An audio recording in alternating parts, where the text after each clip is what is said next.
नमस्ते दोस्तों, स्वागत है आपका और एक नए वीडियो में और एक नए टॉपिक के साथ। तो चलिए दोस्तों, पहले वीडियो स्टार्ट करते हैं। आशा करेंगे पसंद आएगा, और पसंद आए तो लाइक और शेयर जरूर से कर दीजिएगा। और चैनल पर पहली बार है, सब्सक्राइब नहीं किया तो साथ में सब्सक्राइब भी कर दीजिएगा। चलिए स्टार्ट करते हैं। अगर मोदी साहब इलेक्शन जीत जाते हैं, वो कह रहे हैं अब की बार 400 पार, यानी कि 400 से ज्यादा सीटें लेना चाह रहे हैं वो। ये प्रोग्राम यहाँ पर आज इसलिए रखा गया है वोटिंग अवेयरनेस के लिए, स्पेशली यूथ के लिए, उनको ये बताने के लिए कि वोटिंग कितना ज़्यादा इम्पॉर्टेंट है, अपना वोट कितने केयरफुली हमें देना चाहिए ताकि हमारी ही जनरेशन को फ़ायदा हो, हमें फ्यूचर में फ़ायदा हो, हम लोग सोच समझ के अपना तो अगर फर्ज करें उनको 400 नहीं भी मिलती, वो दोबारा अक्सरियत लेके हुकूमत बना लेते हैं, तो आप समझते हैं कि पाकिस्तान के साथ ताल्लुकात में कशीदगी पैदा होगी या बेहतरी होगी? और वो ये कह रहे हैं कि जो छोटियां बच्चियां हैं जो हिंदूज हैं उनको फोर्सफुली कन्वर्ट किया जा रहा है और हुकूमत पाकिस्तान उसमें कुछ भी नहीं कर सकी। एक एक वोट बहुत कीमती होता है। वोट जब हम लोग सोच समझ के देंगे, अच्छी कैंडिडेट को, अच्छे कैंडिडेट को हम लोग देंगे, तब जाके हमारा जो नेशन है वो सुधरेगा और वो डेवलप होगा। सर्वेज इस बार भी नरेंद्र मोदी की जमात भारतीय जनता पार्टी की वाज़ेह बढ़तरी का इशारा दे रहे हैं और आज बाकायदा वहां आम इंतखाबात के दूसरे मरहले पर वोटिंग हुई है। सेनेटर दिनेश कुमार पलियानी साहब है और वो ये कहते हैं कि जो पाकिस्तान का कॉन्स्टिट्यूशन है जिसके तहत सारा मुल्क चल रहा है, ये कॉन्स्टिट्यूशन अलाउ नहीं करता कि फोर्सिबली रिलीजियस कन्वर्जन की जाए।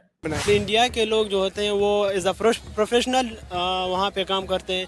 हमारे पाकिस्तान के लोग जब जहाँ पे जो जिस मुल्क में भी जाते हैं एज अ लेबर वो काम करते हैं, या टैक्सी ड्राइवर होते हैं या पिज़्ज़ा डिलीवरी बॉय होते हैं। इंतखाबात में आज मकबूजा कश्मीर और 12 रियासतों के 88 हलकों पर वोटिंग हुई है और इस मरहले में इन तमाम इलाकों में 16 करोड़ रजिस्टर्ड वोटर्स थे। तो बड़ी तकलीफ और दुख हुआ कि जब पार्लियामेंट के अंदर खड़े होकर माइनॉरिटी मेंबर पार्लियामेंट को, मैं तो वर्ड माइनॉरिटी के खिलाफ। अखंड भारत वाला जो मंसूबा है वो आज की पैदावार नहीं है, ये 1925 से सरवारकर के ज़माने से चल रहा है। उस तरह बेनिफिट्स नहीं मिलते हैं यहाँ। इवन अगर हम टैक्स वगैरह भी देते हैं, हमें टैक्स जितनी हम टैक्स वगैरह अपने मुल्क में देते हैं, हमें उस टैक्स से रिलेटेड हमें बेनिफिट्स वगैरह उस तरह नहीं मिलते। मैंने खुद आए गए 10 बड़े सर्वेस बीजेपी इत्तेहाद को कम से कम 335 सीटों से लेकर ज्यादा से ज्यादा 411 सीटों पर कामयाबी की पेशगोई कर रहे हैं। इसके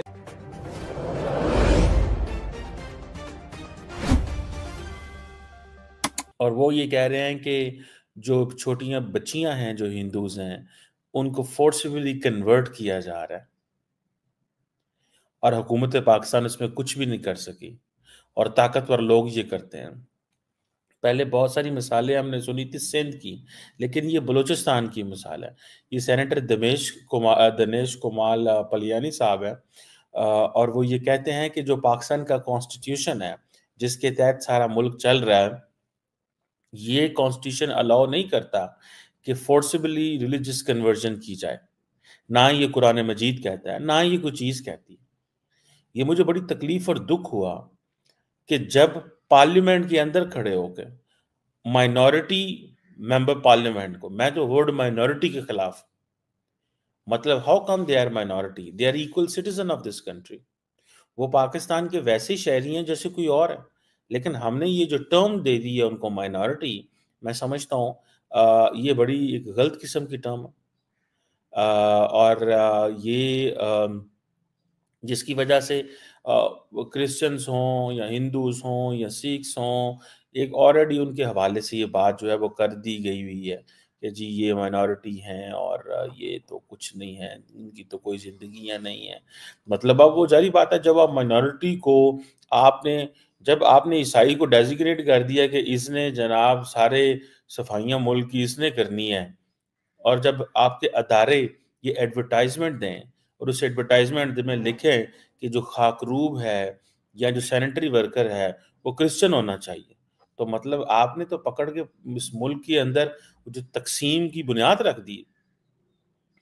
अब वो जितने भी गरीब होते हैं, डेस्परेट होते हैं हिंदूज, उनको इस्लाम में कन्वर्ट करा लेते हैं ताकि उनको वो कहा जाता है कि तुम्हें नौकरियां देंगे, और कईयों को तो तरीके तरीके से कन्वर्ट करा लिया जाता है। अब तुम अकेले रह गए हो, तुम्हारा कोई नहीं है, आ जाओ इस तरफ, तुम्हें आखिर में जन्नत मिलेगी।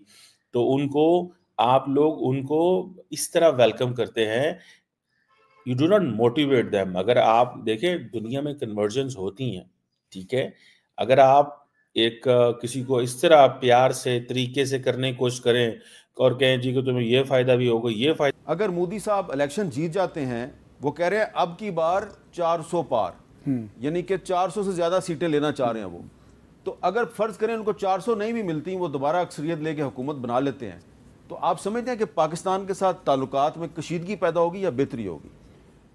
पाकिस्तान के साथ ताल्लुकात मैक्सिमम तो ये हो सकते हैं कि थोड़ा नॉर्मलाइज कर लें, मैक्सिमम।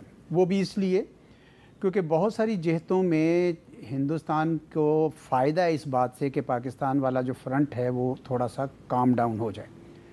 लेकिन अखंड भारत वाला जो मंसूबा है वो आज की पैदावार नहीं है, ये 1925 से सरवारकर के ज़माने से चल रहा है और ये हमेशा से अंडर द सरफेस, जैसे कहते हैं विनियर जो सरफेस था उसके नीचे मौजूद था। और बड़ी इनकी कशमकश थी नेहरू और गांधी के साथ, लेकिन ये उस वक्त तो नहीं कामयाब हो सके। इन्होंने गांधी को मर्डर भी किया, लेकिन जब इन्होंने बाबरी मस्जिद गिराई तो इनको एहसास हुआ कि इनके पास ये पत्ता है, ये खेला जा सकता है। और उसके बाद इन्होंने सबसे पहले ये गुजरात में खेला। गुजरात में जब ये इलेक्शन जीते तो उसके बाद से इनको अंदाज़ा हुआ कि ये तो बड़ी पावरफुल है और हम आ सकते हैं। तो इसलिए मैं नहीं समझता कि इस वक्त मोदी सरकार अपनी तीसरी जो उनकी टर्म है उसमें उस एजेंडा से हटेंगे अगर वो जीत जाते हैं तो। दूसरी तरफ भी अपोजिशन भी बहुत कोशिश कर रही है, क्योंकि उनको अंदाज़ा हो रहा है कि सेकुलरिज्म और प्लूरलिज्म तो तकरीबन ख़त्म हो गया हिंदुस्तान में। लेकिन मोदी सरकार, मेरा नहीं ख्याल कि वो ये एजेंडा ख़त्म करना चाहेगी। कुछ ऐसे ट्रैक 2 में मैं बैठा हूँ तो वहाँ कुछ मुझे तासुर मिला कि कुछ अभी भी हिंदुस्तानी ऐसे हैं जो उनको कह रहे हैं कि आपके हक में होगा कि अगर आप पाकिस्तान को कम से कम थोड़ा सा नॉर्मलाइज कर लें ताकि ये टेंशन्स ख़त्म हो जाएं। और इनकी जो शिफ्ट है ना इस वक्त, बड़ी एक इम्परसेप्टिबल शिफ्ट हो रही है इंडिया में, वो है कॉन्टिनेंटल स्पेस से मैरीटाइम स्पेस की तरफ। उसमें इंडो पैसिफिक स्ट्रेटजी है और आपको पता है कि दुनिया में मशहूर है कि इंडियन ओशन जो कंट्रोल करेगा वो डोमिनेट करेगा दुनिया में। तो इस वजह से आप बहुत सारे मुल्कों को देख रहे हैं, उसमें अमेरिका और यूके, फ्रांस और अब चीन और हिंदुस्तान भी उसमें बड़े एक्टिव हैं। तो इस वजह से भी इनको ज़रूरी है कि कॉन्टिनेंटल स्पेस में चीन के साथ भी बॉर्डर थोड़ा सेटल हो जाए। पाकिस्तान के साथ तो ऑलरेडी वो LOC, लेकिन हिंदुत्व का एजेंडा वो नहीं छोड़ेंगे। और पहली स्टेज पे वो चाहते हैं कि हिंदुस्तान के अंदर एक हिंदू राज बन जाए, इंडियन स्टेट बन जाए। और मुसलमानों की वहाँ पे अब कोई सुनवाई नहीं हो रही। अभी जेफर लो की जो किताब थी, फ्रांसीसी जो पॉलिटिकल साइंटिस्ट है, आपने देखी होगी कि 14.5% मुसलमान हैं हिंदुस्तान में और किसी शोबे में भी 5% से ज़्यादा मुसलमान नहीं है, चाहे वो लेजिस्लेटिव ऑर्गन्स हों, चाहे वो सिविल सर्विसेज हों, चाहे वो पुलिस हो, कहीं पे भी नहीं। तो इस वजह से ये तो जो सिमत है वो तो मेरे ख्याल में मुतय्यन हो चुकी है, वो उस तरफ बढ़ रहे हैं मोदी। थैंक यू दोस्तों, वीडियो को यहाँ तक देखने के लिए। बाकी दोस्तों वीडियो आपको कैसे लगी है कमेंट में लिखकर जरूर बता दीजिए। फिलहाल आपसे विदाई ले रहे, मिलेंगे और अपने वीडियो में आपके साथ। टिल देन, जय हिंद, जय भारत।